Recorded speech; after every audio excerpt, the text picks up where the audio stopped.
Kak Rita kata Kak Rita nampak jelas muka makhluk ni, yang mana muka dia gelap lah. Lepas tu senyum, pandang dekat anak dia. Baba ni kata waktu ni dia dah mula menangis sebab dia nak buka pintu tak boleh. Dan suara tu makin dekat, makin dekat, makin dekat.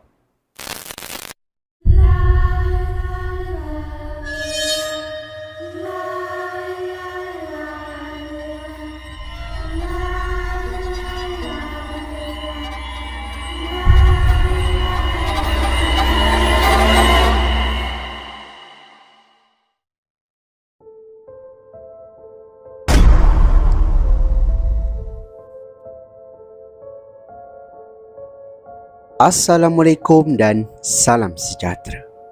Kita bertemu lagi di dalam channel Sembang Kopi.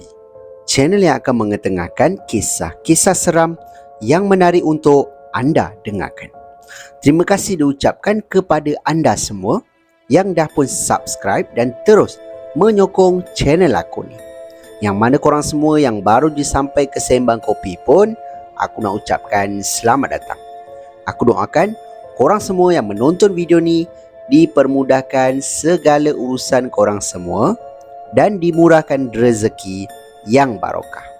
Untuk kisah seram kita pada video kali ni, seperti biasa, aku akan kongsikan dengan korang beberapa kisah seram yang dikirimkan kepada aku dan pada aku menarik untuk kita dengarkan.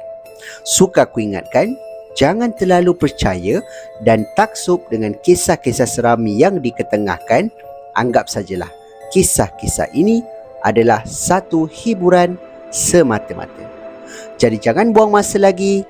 Get your coffee. Jom aku story.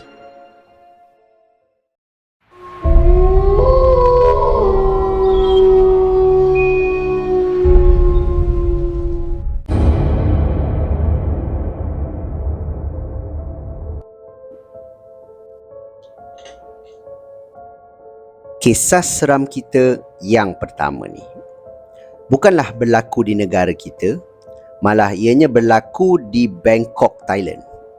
Yang mana kisah ini diceritakan oleh seorang pengirim kita yang dia gelar diri dia sebagai Kak Rita. Dan Kak Rita ni adalah seorang suri rumah.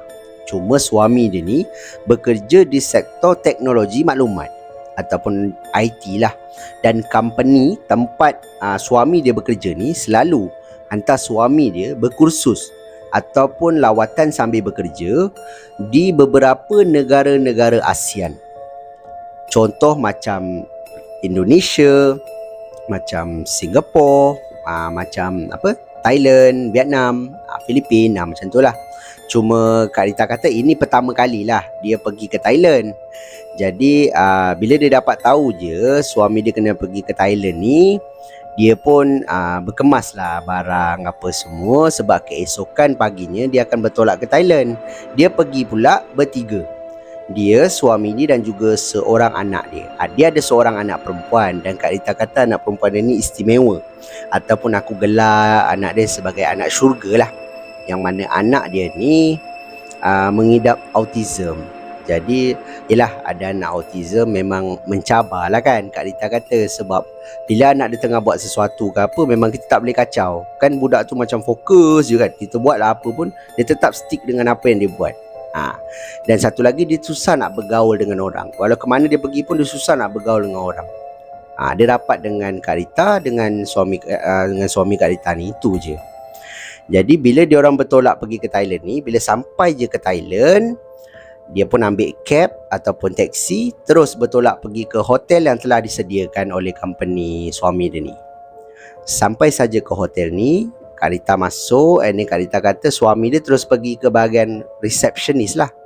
Dan Kak Rita ni pula, dia ada satu macam ruangan sofa tau, tempat menunggu. Jadi bila dia duduk dekat situ dengan beg, dengan anak dia, sambil tu Kak Rita tengoklah kawasan sekeliling kan. Cantik hotel ni. Hotel berapa bintang lah ni agaknya. Sebab macam ramai orang datang lah hotel tu. Dan dia pun pandang juga dekat bahagian receptionist ni. Suami dia bagi tahulah suami dia daripada mana, apa semua kan, company mana, ditunjuklah kad dia apa semua. And then budak ni keluarkan satu borang untuk suami Kak Rita sign. And then dia nampak Receptionist ni ambil satu macam kad tau. Kad tu untuk ni lah kot, buka pintu tu. Lepas tu dia ada sampul dia yang flip tu kan. Jadi dia tengok dekat kad tu, dia tengok suami Kak Rita. Lepas tu dia tengok kad tu lagi. Macam lama tau, dia tengok je. Dia tengok suami Kak Rita. Lepas tu dia tengok kad tu lagi. Lepas tu dia bercakap dengan kawan dia yang kat sebelah. Reception ni ada cakap. Lepas tu dia pandang lagi suami Kak Rita ni. Kak Rita rasa macam, orang kata apa, mencurigakan lah. Kenapa budak ni asyik pandang laki aku je? Tak percaya ke laki aku ni kerja dekat company ni? Macam tu lah kan. Jadi bila suami Kak Rita ni dah habis sign apa yang dia perlu, dia pun bagi balik dekat reception. Reception ni okey je, senyum je kat suami dia, bagi kad tu. Then suami Kak Rita ni pun jalan, panggil Kak Rita, terus pergi ke lift untuk naik ke bilik dia. Waktu dalam lift ni, Kak Rita adalah cakap dengan suami dia yang mana, abang perasan tak budak tu macam pelik je. Kenapa? Sebab dia tengok kad tadi kan. Lepas tu dia tengok abang. Tengok kad, dia tengok abang. Saya tengok dekat kad ni tak ada pun gambar muka abang ke apa. Oh iya ke? Mungkin sebab dia pelik kot. Kita ni daripada mana, dia tertanya-tanya, itu je kot. Tapi kan dekat kertas tu dah ada kan, dekat form tu dah ada daripada company mana. Mesti dia tahu daripada negara mana. Alah dah lah, awak tak payahlah fikir benda-benda kecil macam tu pun awak nak fikir je itu kan. So okey lah, Kak Rita pun diam je lah. Naik sampai je dekat floor bilik dia orang ni. Kak Rita kata dia orang pun keluar, berjalan lah, cari bilik. Lepas tu hotel ni dia macam ada banyak selok-belok tau. Sini ada bilik-bilik, sini ada bilik-bilik. Jadi dia orang banyak berjalan lah mencari bilik tu kan. Cari, jumpa. Jadi Kak Rita kata sampai je depan pintu bilik, suami dia buka je pintu, and then suami dia masuk lah. Buatlah rutin macam biasa, bagi salam kan, baca bismillah sebelum melangkah masuk. Jadi bila suami dia dah masuk, Kak Rita ni pun okey, masuk bagi salam. Tiba-tiba tangan Kak Rita ni macam ditarik sesuatu. Jadi bila Kak Rita pandang, anak dia lah. Anak dia tak nak masuk. Anak perempuan Kak Rita ni tak nak masuk. Yang mana dia pandang je Kak Rita. Lepas tu dia macam geleng-geleng, dia tak nak masuk. So Kak Rita kata, kenapa pula anak dia macam itu kan? Sebab sebelum ni dia pergi hotel-hotel lain, anak dia okey je. Cuma dekat hotel tu dia macam tak nak kan. Jadi Kak Rita panggil lah, bang, sini bang, tengok ni anak ni tak nak masuk dia tu. Suami Kak Rita dia pun datang, and then dia macam, yelah pujuk lah kan anak dia apa semua. And then angkat anak dia masuk dalam. Kak Rita ni perhati je anak dia tau. Sebab anak dia macam pandang macam ni Korang bayangkan, dia macam pandang ke atas tau. Mata dia melilau-lilau. So Kak Rita ni jadi macam, kenapa ni anak aku tak biasa dengan keadaan bilik ni ke? Memanglah tempat baru, tapi hotel lain pun tempat baru juga. Kenapa anak dia tak macam tu? So persoalan tu mati kat situ je lah. Jadi Kak Rita pun mandi dengan anak dia apa semua untuk dia orang berehat. Pada malam tu, gangguan ni berlaku start daripada malam pertama lagi. Yang mana Kak Rita cakap waktu tu suami dia sedang solat, dan Kak Rita ni pula tak boleh solat. Jadi suami dia solat seorang lah kan. Waktu suami dia tengah solat ni, dia terdengar daripada dalam bilik air dia ni macam ada benda jatuh. Macam mungkin shampoo kecil tu kot jatuh kerpong dekat lantai. Jadi Kak Rita kata, apa tu? Dia pun berjalan pergi ke arah nak pergi berjalan ke arah tandas ni. Sekali lagi tangan dia ditarik oleh anak dia. Yang mana anak dia macam tarik anak. Tarik anak pula. Tarik Kak Rita ni. Tak bagi Kak Rita tu pergi. Jadi Kak Rita kata, kejap. Mama pergi sekejap je. Tunggu Dia pun pergi dekat bilik air. Kak Rita kata memang nampak ada macam cawan tau. Dalam cawan tu ada macam berus gigi apa semua. Dah jatuh dekat lantai. So Kak Rita kata, takkanlah angin. Sebab bilik air tu tak ada tingkap. Dia hanya ada satu blower tau, yang macam tarik angin wap panas kan, untuk tarik keluar tu. Itu je. Tak ada pun macam tingkap ke apa, tak ada. So Kak Rita pun ambil balik, letak dekat atas sinki, keluar balik. And then suami Kak Rita ni settle lah solat. Dia pun tanya, kenapa yang? Tak tahulah, ada benda jatuh. Ada binatang ke? Tak tahu. Tak apalah, biar je lah. Mungkin dia letak orang yang kemas tu letak ujung-ujung kot, tu yang jatuh. Okey, fikiran positif je lah. Kak Rita pun tidur malam tu. Kak Rita tidur, Kak Rita cakap dia tersedar mungkin tak pastilah pukul berapa, tapi mungkin 2-3 pagi kot. Dia tersedar, dia kata anak dia dah tak ada dekat tengah. Kak Rita tidur di sebelah kiri tau, yang mana dia mengiring ke kanan menghadap anak dia, dan suami dia ni pula tidur di ujung sekali lah. Lepas tu bila Kak Rita bangun, Kak Rita kata dia tengok anak dia tak ada. So dia pandang, mana anak dia? Rupanya anak dia duduk dekat satu kursi sofa 2 seater tau, yang ada dalam bilik tu. Duduk sambil tu lutut dia macam tekup. Korang bayangkan anak dia peluk lutut. Lepas tu macam tengok je dekat arah Kak Rita ni. So Kak Rita dia kata, anak aku tengok apa? Dia pun panggil, sinilah, sini. Main duduk sini dengan mama, tidur dengan mama. Anak dia geleng. So Kak Rita kata, kenapa anak aku ni? Dia pun bangun. Dia pergi ke anak dia, dia angkat, dia letak dekat atas katil, dia pun pupuk. Sambil tu anak dia macam tutup mata macam tu. So Kak Rita kata, ada apa dalam bilik ni? Apa yang anak aku nampak ni? Tapi Kak Rita dengan suami dia tak kena lagi. Just macam benda jatuh tu je lah kan. So Kak Rita pupuk sampai anak dia tidur. And then dia pun tidur sekali lah. Keesokan paginya, Kak Rita ni punya suami pergilah kerja kan. Yang dia pula duduk dekat bilik. Pada malam yang kedua, korang bayangkan gangguan yang paling teruk dia kena. Yang mana waktu dia tengah tidur ni, sekali lagi dia tersedar tau. Yang mana bila dia tersedar, dia tengok sekali lagi anak dia duduk dekat sofa tu, sofa yang 2 seater tadi tu, sambil tu tekup lutut. Lepas tu Kak Rita ni pandang lagi, kenapa anak aku duduk situ? Sinilah, sini dekat mama, tidur kat sini. Lepas tu dia tanya anak dia, kenapa sini? Anak dia tunjuk dekat satu ruangan di belakang Kak Rita. Kak Rita tengah duduk ni, duduk atas katil, pandang anak dia. Kak Rita terkejut, tunjuk dia ke kan? So dia tunjuk macam tu. Korang bayangkan, bila Kak Rita nampak je anak dia tunjuk tu, Kak Rita pun pusinglah belakang. Korang bayangkan apa yang dia nampak Yang mana belakang dia adalah satu almari tau, almari kayu. Lepas tu pintu dia tu pintu sliding kan. Pintu lemari ni telah pun terbuka sedikit. Dan kemudian ada tangan pegang pintu tu. And then ada kepala keluar daripada lemari ni.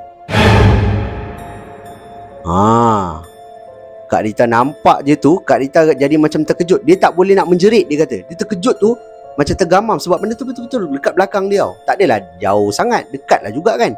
Bila Kak Rita nampak, Kak Rita kata Kak Rita nampak jelas muka makhluk ni, yang mana muka dia gelap lah. Lepas tu senyum, pandang dekat anak dia. Dia meremang tu.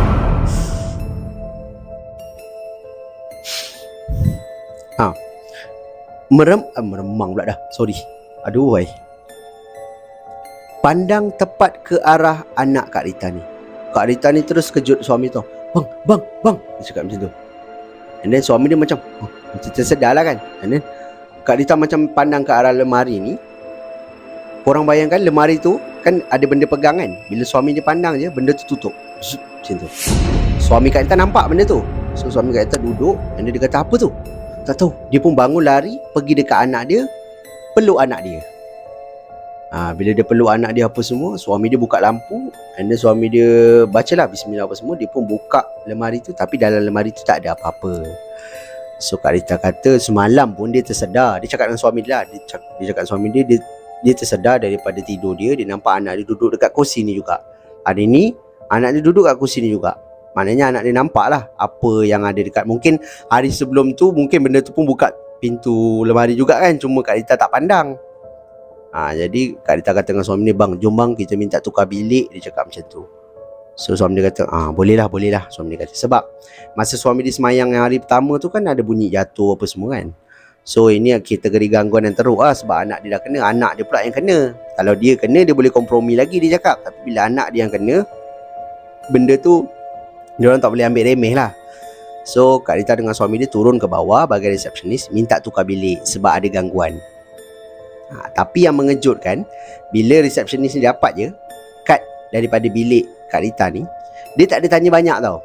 Dia tengok je, nak tukar bilik. Dia terus je tukar dengan kad yang lain, bagi pada suami Kak Rita ni.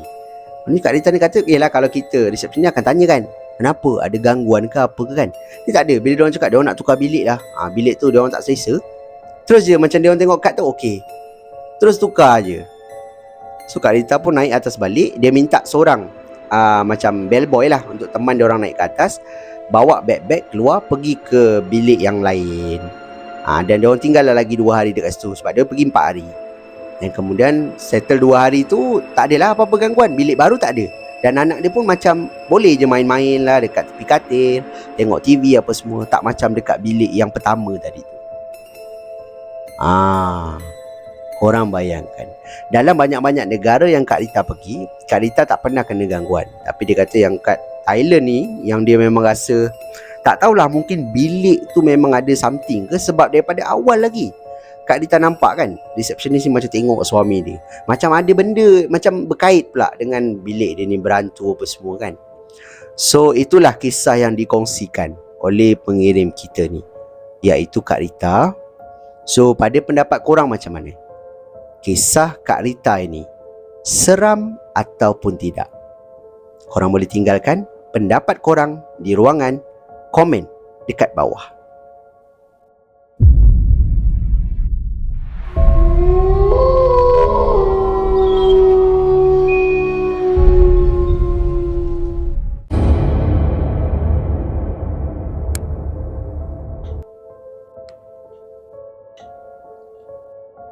Kita beralih pula ke kisah seram kita yang kedua, di mana kisah ini diceritakan oleh seorang lagi pengirim kita yang bernama Encik Zakir. Dan yang menariknya, Encik Zakir ni bagi tahu di dalam email yang mana dia ni adalah seorang anggota tentera. Dan dia ingin berkongsi satu pengalaman seram sewaktu dia menjalani latihan ataupun ujian untuk masuk ke dalam pasukan khas tentera. Mungkin komando kot, aku pun tak pasti sebab aku tak tahu ada berapa banyak pasukan khas dalam tentera kan. Dan kisah ni aku dapat mula-mula misteri dah. Belum aku baca lagi aku dah rasa misteri sebab aku tanya dengan Encik Zakir ni yang mana, dekat mana berlaku, bila berlaku kan. Nak tahulah sebab aku nak masuk dalam cerita. Tapi dia kata di mana, bila dia tak boleh bagi tahu. Dia cakap dia hanya nak bagi tahu kisah saja. So aku cakap okey, mungkin memang tak boleh bagi tahu ke, aku pun tak pastilah. Jadi aku just share kisah dia lah Yang mana Encik Zakir ni cakap dia antara latihan-latihan yang dia lalui, salah satunya adalah berjalan jauh. Ada yang berlari dengan senjata, berlari sambil bawa kayu lah. Lepas tu latihan survival yang mana masuk dalam hutan, masuk dalam paya. Korang bayangkan, lepas tu bawa parang je, kena survive lah dalam hutan apa semua kan. Lepas tu daripada segi ketahanan macam berenang apa semua, memang semua dia uji lah. Dan dalam 100 orang macam tu, Encik Zakir kata mungkin 20 orang je yang terpilih, yang lain mesti gagal punya. Maknanya susah lah latihan dia tu. Dan waktu yang dimaksudkan ni, waktu gangguan ni berlaku, yang mana Encik Zakir ni sedang dalam ujian berjalan jauh daripada satu titik ke satu titik, yang mana jaraknya adalah 120 km. Jauh tu. Dan dia kena habiskan 120 km tu dalam masa 2 hari 2 hari ke sehari, macam tu lah, aku tak pasti. Aku kena tengok balik email, yang mana mungkin 2 hari kot. Kena habiskan dalam masa 48 jam 120 km. Korang bayangkan. Dan waktu tu ramailah yang akan gagal. Biasanya kat situ lah ramai yang akan gagal sebab tak larat kan, dehidrasi dan sebagainya. Lepas tu dia bukan berjalan kosong tau, dia berjalan dengan beg berat apa semua. Dan waktu tu Encik Zakir ni sedang berjalan apa semua, dan diikutilah dengan ramai lagi anggota lain. Dan kemudian adalah dia punya, orang kata macam pemerhati dia kan kat belakang. Salah seorangnya pegawai-pegawai lah, berlari sign dengan dia orang, tengok dia orang berjalan apa semua. And then sampai satu waktu Cik Zakir bagi tahu ada seorang anggota yang rebah sebab dia dah tak larat, mungkin rebah, dan kemudian dia tertiarap lah. Bila tertiarap, anggota yang lain semua berjalan je kan. Yang Cik Zakir ni dipanggil oleh seorang lagi anggota, yang mana dia kata angkat dia, pusingkan. Lepas tu cubalah kejut dia, yang dia dah mata dah macam nak terpejam dah kan, sebab mungkin dia tak larat sangat. Keluarkan air, bagi dia minum air macam tu. And then anggota ataupun pegawai ni tadi macam tepuk lah muka anggota yang jatuh ni, tepuk. And then anggota tu macam sedar.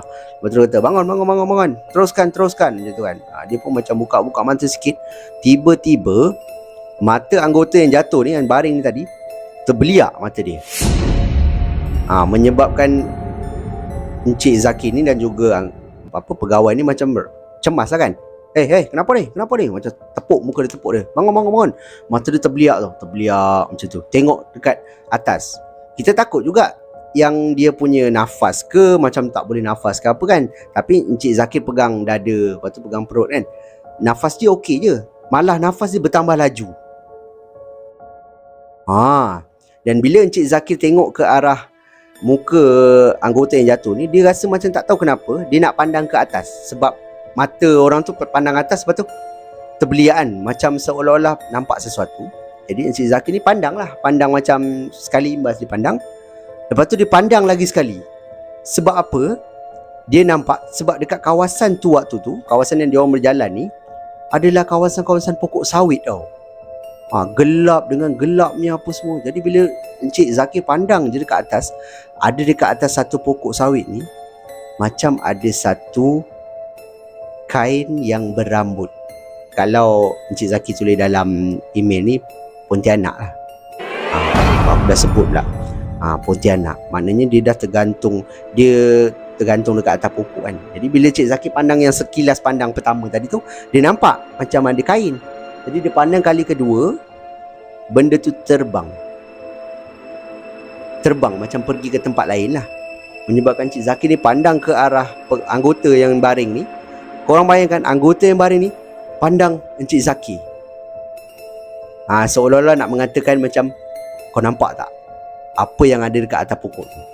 Jadi lepas daripada tu, Encik Zakir ni pun angkatlah anggota ni tadi dengan dibantu oleh pegawai-pegawai yang pemerhati tu kan. Angkat dia, tolak, jom jalan, teruskan sampai ke titik ujung ni, yang mana titik sampailah garisan penamat ni. Encik Zakir antara yang tak lepas lah. Ramai yang tak lepas, tapi termasuk dia orang lah. Jadi bila tak lepas, dia orang pun pergilah balik ke pangkalan ataupun dia punya camp kan, yang mana dekat sana diorang adalah rawatan dan sebagainya. Anggota yang jatuh tadi ni, Encik Zakir namakan dia Daus. Jadi si Daus ni jumpalah dengan Encik Zakir dan dia berbual lah pasal aktiviti-aktiviti yang ada apa semua kan, mana yang paling susah apa semua dia berbual. Daripada camp, daripada pos mana apa semua dia orang berbual. Jadi kawan lah. Tiba-tiba Encik Daus ni buka cerita tau.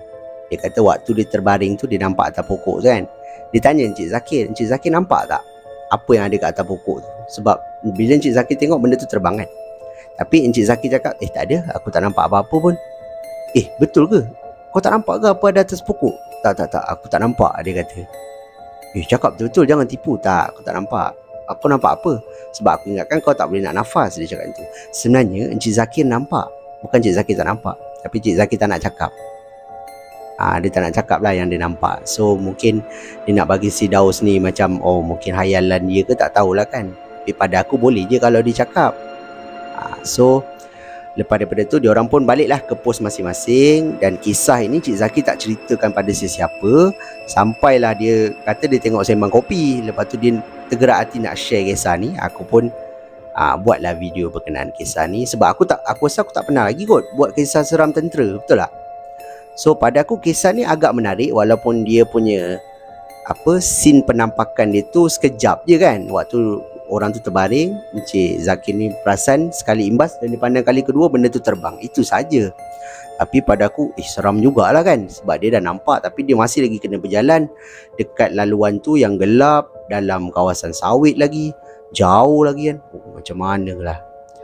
So itulah pengalaman yang dikongsikan oleh pengirim kita ni, iaitu Encik Zakir. Pada pendapat korang macam mana? Kisah Encik Zakir ni seram ataupun tidak? Korang boleh tinggalkan pendapat korang di ruangan komen dekat bawah.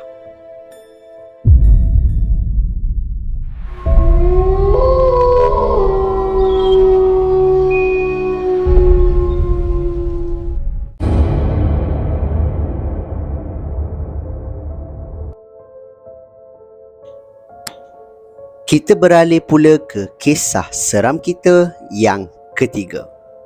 Yang mana kisah ini pada aku juga menarik sebab aku tak pernah kongsikan kisah seram cleaner. Dan kisah ini diceritakan oleh seorang pengirim kita yang bernama Kak Bhavani. Kak Bhavani ni adalah berbangsa India lah, dan dia perempuan, okey. Dan Kak Bhavani cakap dia ni kerja sebagai cleaner di sebuah bangunan pejabat di Butterworth. Dia tinggal pun dekat Pening juga. Jadi dia bekerja di Butterworth, di satu bangunan pejabat, dan gangguan ini menyebabkan dia berhenti kerja dan bekerja di syarikat lain lah, sebagai cleaner juga. Cuma dia berhentilah yang dekat bangunan pejabat ni.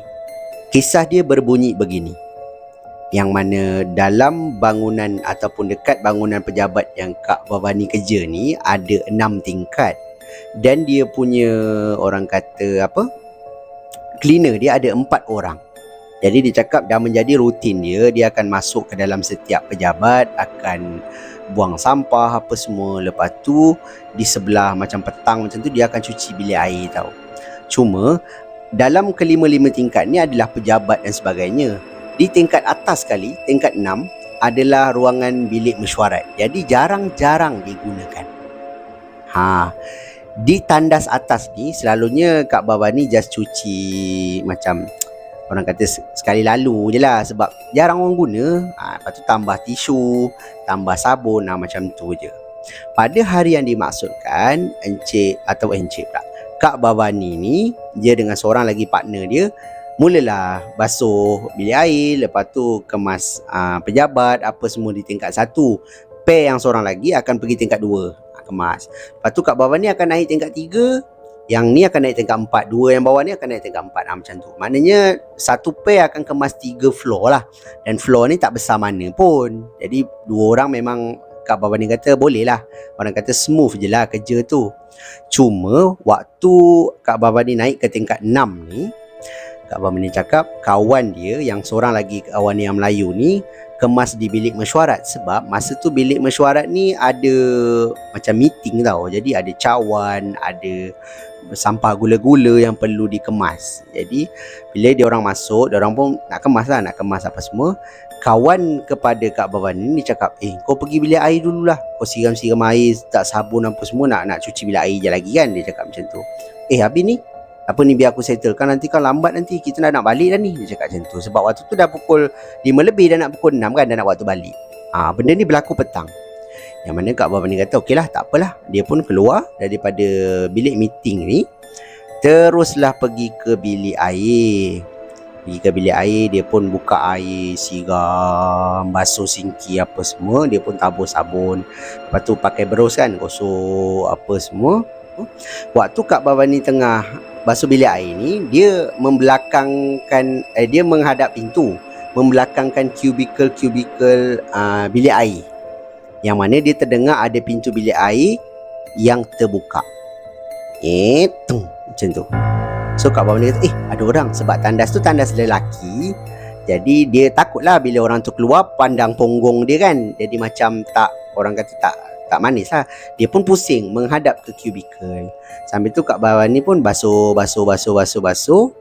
Tapi selang dalam 10 ke 15 minit macam tu, orang yang dekat bilik air ni orang kata tak keluar-keluar.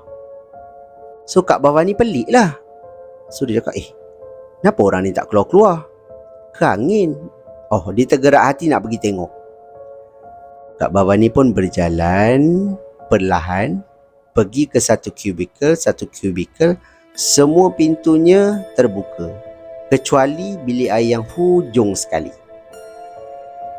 Yang mana Kak Bhavani kata pintu tu tertutup, tapi tak tutup habis, dia terbuka sikit. Jadi Kak Bhavani macam ketuk, tek. Halo, ada orang ke? Dia kata macam tu. Saya nak cuci, dia cakap macam tu kan. Tapi tak ada orang jawab. Kak Bhavani pun tolak pintu tu, tapi tak ada apa-apa. So Kak Bhavani kata okeylah, tak apalah. Dia pun tengok dalam bilik air. Dia kata tadi macam dengar bunyi pintu, macam pintu dibuka ke ditutup macam tu. Kak Bhavani pun tak pasti, sebab dia kata dia tengok pintu tu tutup. Mungkin pintu tu ni lah kan, bergerak untuk tutup lah, mungkin angin. Tengah Kak Bhavani tengah dekat tandas hujung ni, tiba-tiba air di sinki bilik air tu terbuka. Kak Bhavani pun pelik. ada orang masuk ke. Dia tak perasan pun pintu, sebab pintu ni berbunyi tau. Bila buka dia berbunyi. So Kak Bavani kata, dia pula nampak ada orang masuk. Siapa pula buka sinki? Dia pun pergi dekat sinki, dia tutup air. Bila dia tutup air, dia kata, dia rasa macam, yelah, dia walaupun di India, dia kata dia percaya supernatural yang ada apa semua kan. So dia kata dia rasa macam tak okey lah, macam mungkin ada gangguan lah kot, ataupun dia rasa tak selesa. Dia nak keluar, dia nak ajak kawan dia sekali lah masuk bilik air nanti kan, berdua. Sebab dia seorang, dia takut. Dia pergi dekat pintu ni. Alangkah terkejutnya Kak Bavani ni apabila pintu tu tak boleh buka. Pintu ni tak boleh buka. Macam dikunci ke tak tahu. So Kak Bavani macam tarik tau. Kenapa tak boleh buka ni? Dia pun ketuk. Dia panggil kawan dia dekat luar. Ketuk. Tolong. Dia kata, dia buka pintu kan. Nak buka pintu tak boleh. Tiba-tiba sedang dia nak buka pintu ni, Kak Bavani kata dia dengar lagi pintu bilik air cubicle yang hujung tadi tu terbuka ataupun tertutup. Menyebabkan Kak Bavani terkejut lah kan bila dia dengar bunyi pintu tu. Dia pun tarik pintu ni. Dalam masa yang sama, dia dengar pula ada suara ketawa. Macam macam tu. Meremang tu.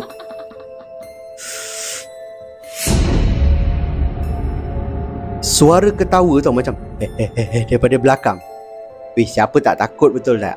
Kak Bavani kata waktu ni dia dah mula menangis sebab dia nak buka pintu tak boleh. Dan suara tu makin dekat. Orang bayangkan, itu tak cukup takut lagi. Sampaikan bila Kak Bavani nak buka pintu ni tak boleh. Suara tu dah semakin dekat. Tiba-tiba muka. Ada satu muka yang menakutkan. Kak Bavani kata muka dia macam hodoh lah. Betul-betul macam tunjukkan muka dia di sebelah Kak Bavani. Menyebabkan Kak Bavani ni terkejut dan dia tersandar dekat dinding. Maknanya dekat tepi pintu kan ada dinding kan. Dia tersandar kat pintu tu, dia terus pengsan. Tapi dia nampak lah yang masa benda tu dekat tepi muka dia ni, dia nampak lah. So dia pengsan dan kemudian dia sedar-sedar, kawan dia tepuk muka dia. Kenapa ni Bavani, bangun, kenapa ni? Dia kata. Habislah, suara dia memang basah lah. Sebab kan aku cakap tadi, bilik air tu dah ada sabun apa semua kan. Kak Bavani pun tengah berus kan. So bila dia dah bangun apa semua, dia macam badan dia panas lah, macam demam lah kot. Sebab dia terkejut kan. So Kak Bavani pun keluar dari bilik air, kawan dia bawa turun bawah. Ada seorang, ada yang kan aku cakap 2 orang yang dekat tingkat 5 kan. Seorang naik ke atas dengan partner Kak Bavani ni. Cucilah bilik air tu sebab Kak Bavani pun dah cuci juga kan. Dia pun cuci habiskan. Dan kemudian Kak Bavani pun ceritalah dekat cleaner dia apa yang berlaku dekat tandas tu. Tapi diorang semua cakap tandas tu kalau tak silap jarang orang guna. Tapi tak pernah pula dengar kisah gangguan dekat bilik air tu. Cuma Kak Bavani je lah kot yang pernah kena. Jadi Kak Bavani kata dia terus takut tau nak kerja dekat bangunan tu. Dan end up dia pun berhenti kerja. Dan sekarang ni dia dah bekerja di Butterworth juga, tapi bangunan yang lain lah, sebagai cleaner juga. Kisah ni pada aku dahsyat juga kan. Sebab penampakan dia tu betul-betul tepi muka dia dengan muka yang menyeramkan. Tak payah muka menyeramkan pun, memang kita akan terkejut lah. Walau muka macam mana pun timbul kat tepi muka kita tiba-tiba. Dengan suara ketawa tu lagi, meremang bulu roma aku cerita. So pada aku seram lah. Pada korang aku tak pasti. Jadi pada pendapat korang macam mana? Kisah Kak Bavani ni seram ataupun tidak? Korang boleh tinggalkan pendapat korang di ruangan komen dekat bawah. Jangan tutup video ni dulu, sebab aku akan sambung kisah yang keempat.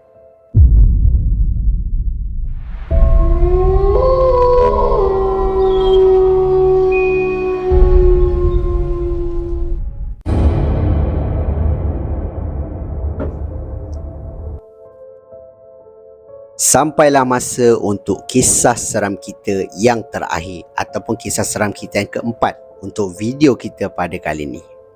Yang mana kisah ini agak ringkas tapi menarik. Yang mana kisah ini diceritakan oleh seorang pengirim kita, iaitu Encik Kalam. Yang mana Encik Kalam ni tinggal di Perak tau. Dan kawasan rumah dia ni rumah kampung lah, dikelilingi dengan kebun. Dan Encik Kalam ni bagi tahu dia tinggal bertiga je dengan anak dia 2 orang. Seorang anak dia yang pertama sulung perempuan, yang kedua lelaki. Nama dia tak nyatakan di dalam email lah. Cuma dia cakap isteri dia dah lama meninggal dunia sejak anak dia yang sulung ni berusia 8 tahun lagi. Sekarang anak dia yang sulung tu dah usia 28 tahun.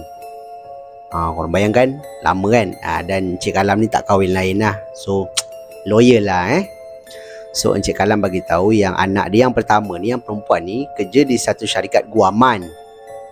Lepas tu yang anak dia nombor 2 pula, lelaki, kerja kebun. Macam dia jugalah. So Encik Kalam bagi tahu anak perempuan dia ni yalah naik turun court apa semua kan. Jadi bila balik ke rumah, kadang-kala anak dia bila dapat kes yang susah, anak dia akan macam healing tau, ataupun macam ambil angin dekat luar dulu sebelum masuk dalam rumah. So dekat tepi rumah dia ni ada satu pintu sliding dan kemudian ada satu meja dengan kerusi batu. Meja batu, kerusi batu macam tu lah. Jadi anak dia yang perempuan ni akan duduk tepi dulu, relax, baru masuk dalam rumah. Macam tu lah. Biasanya kalau dia balik petang, petang tu dia akan duduk luar, healing apa semua lah. Jadi Encik Kalam ni kata dia selalulah nampak anak dia. Kalau anak dia duduk situ je, mesti anak dia ada kes yang macam mencabar lah. Kalau tak ada apa-apa, anak dia akan terus masuk dalam rumah. Cuma ada satu waktu ni, Encik Kalam kata waktu tu dia dekat rumah 2 orang je dengan anak lelaki dia. Tapi anak lelaki dia sedang menonton televisyen. So Encik Kalam ni berada, dia macam, dia tengok TV juga, tapi macam dia dekat dengan ruang dapur lah, dengan air apa semua kan. Dia tengah tengok TV, tiba-tiba dia terdengar bunyi kereta anak dia balik. So dia kata, oh anak dia yang perempuan ni dah balik. So kejap lagi mungkin masuk. Tunggu anak dia tak masuk-masuk. Lepas tu dia pun tengoklah dekat tepi kan. Dah menjadi rutin lah bila dia tengok tepi. Rupanya anak dia duduk kat luar. Tapi waktu ni malam, bukan petang tau. Jadi dia pun tengok dekat tepi. Anak dia duduk dekat tepi tu lah, membelakangkan pintu sliding. Dan anak dia macam orang kata tersengguk-sengguk tau. Jadi Encik Kalam ni pelik, kenapa dengan anak aku ni? Dia pun pergi kat tepi tu. Dia buka langsir, dia tengok anak dia sedang menangis. Jadi dia kata, dah kenapa pula anak aku ni? Dia kata kan. Dia pun pergi ambil kunci, sebab dia nak buka lah pintu sliding. Dia nak tanyalah anak dia kenapa kan, nak air ke apa ke kan, Encik Kalam boleh buat kan. Jadi Encik Kalam ni pun buka lah kunci pintu sliding. And then dia buka pintu grill ni. Buka pintu grill apa semua, dia tarik grill ni. Tiba-tiba Assalamualaikum dekat pintu depan. Dia dengar suara bagi salam Assalamualaikum di pintu depan. Suara tu suara anak perempuan sulung dia. Menyebabkan Encik Kalam ni terus pandang ke pintu depan. Dia tengok anak dia tengah buka pintu kan. So dia pun cakap lah, Ya dah makan. Dia tegur kan, Dek kau dah makan belum? Tanya adik dia. Encik Kalam ni cakap dia tercengang depan pintu sliding tu, tengok anak dia. Sampaikan anak dia pula tegur, Ayah kenapa ya? Ayah okey tak ni? Anak lelaki dia pun pandang belakang tengok ayah dia. Encik Kalam kata dia takut nak tengok luar balik, tapi dia tetap nak tahu apa yang dekat luar. So bila dia pandang keluar, dia tak nampak apa-apa pun dekat meja tu. Tak ada seorang pun yang duduk. So Encik Kalam pandang balik ke dalam. Dia tutup pintu pagar, kunci. Dia tutup pintu sliding. Dia terus cakap dengan anak dia, Kau dah cuci kaki belum? Dah cuci dekat luar. Kau pergi mandi terus? Dia cakap. So anak perempuan dia macam tertanya-tanya lah kan, Kenapa ni ya? Kenapa? Ada apa ni? Pergi. Ayah cakap pergi. So anak dia yang sulung dia pergilah mandi. Anak dia yang lelaki ni pelik lah. Ya kenapa ya? Nantilah besok ayah cerita. Dia cakap macam tu. Okey. Anak lelaki dia diam je lah. Sambunglah tonton TV. Yang Encik Kalam ni duduk balik dekat meja. Sambil tu dia tengok dekat sliding. Tapi tak ada apa-apa lah dekat luar sliding tu. Adakah benda tu masuk rumah ke? Takut juga kan. Sebab Encik Kalam buka je, tak ada bismillah, tak ada apa. Dia just buka je sebab dia ingat anak dia. Lepas tu benda tu macam sedang menangis, macam tersengguk-sengguk, macam menangis kan. Tapi rupanya bukan anak dia. Anak dia daripada pintu depan. Mungkin anak dia sampai duduk kat kereta dulu ke tak pastilah, sebab tu lah lama kan. Tapi rupanya anak dia kat depan. So menjadi tanda tanya lah kepada Encik Kalam ni, siapa yang duduk di tepi rumah dia tu? Adakah orang ataupun bukan makhluk halus? Sebab rupa bentuknya memang macam orang, bukan kain putih ke berlubang belakang, tak. Dia macam orang lah, tapi bila Encik Kalam pandang sekali lagi dah tak ada. Dan kawasan dia pula kawasan kebun kan, macam aku cakap tadi. Dan rumah Encik Kalam ni dia bagi tahu rumah batu, bukan rumah kayu lah, rumah batu, ada sliding. So pada aku kisah dia ringkas, tapi yelah, misteri lah, seram pun dia juga kan. Dia nampak dia dah buka pintu dah pun, rupanya bukan anak dia. Jadi pada pendapat korang macam mana? Kisah kita yang terakhir ni, kisah Encik Kalam, seram ataupun tidak? Korang boleh tinggalkan pendapat korang di ruangan komen dekat bawah. Jadi itu sajalah kisah seram kita untuk video kita pada kali ini. Pada pendapat korang macam mana? Dalam keempat-empat kisah yang aku storykan kat korang ni, mana satu kisah yang paling menyeramkan? Korang boleh tinggalkan pendapat korang di ruangan komen dekat bawah. Dan apa pendapat korang? Kalau aku buat lepas ni video aku 4 cerita, cuma video akan jadi panjang lagi lah, mungkin 45 minit ke, macam mana? Cuma sebelum ni aku tak nak video aku terlalu panjang, takut orang boring. Tapi bila ada viewer yang minta aku buat video jadi panjang, aku cubalah. Kali ni aku buat 4 kisah Dan yang mana korang semua yang ada kisah-kisah seram yang korang sudi berkongsi dengan aku, korang bolehlah kirimkan ke alamat email Sembang Kopi ataupun Telegram Sembang Kopi, di mana alamat email dan juga link Telegram aku memang dah tinggalkan siap-siap di ruangan description dekat bawah. Terima kasih diucapkan kepada korang semua yang memilih Sembang Kopi sebagai salah satu platform untuk korang dengarkan kisah-kisah seram. Yang mana korang semua tengok video aku daripada mula sampai hujung ni pun, aku nak ucapkan ribuan terima kasih. Ni salah satu cara korang tunjukkan support korang kepada aku untuk aku terus buat video dan menyajikan kisah-kisah seram yang menarik untuk korang dengarkan. Akhir kata daripada aku, kalau korang suka dengan cara penyampaian aku, korang suka dengan kisah-kisah seram yang aku storykan kat korang, aku hargai sangat-sangat kalau korang boleh bantu aku, bantu channel aku dengan tekan butang like, butang subscribe dan juga butang loceng, supaya korang takkan terlepas apa-apa video yang aku akan upload lagi lepas ni. Itu saja daripada aku. Kita jumpa lagi di video yang akan datang. Assalamualaikum. See ya.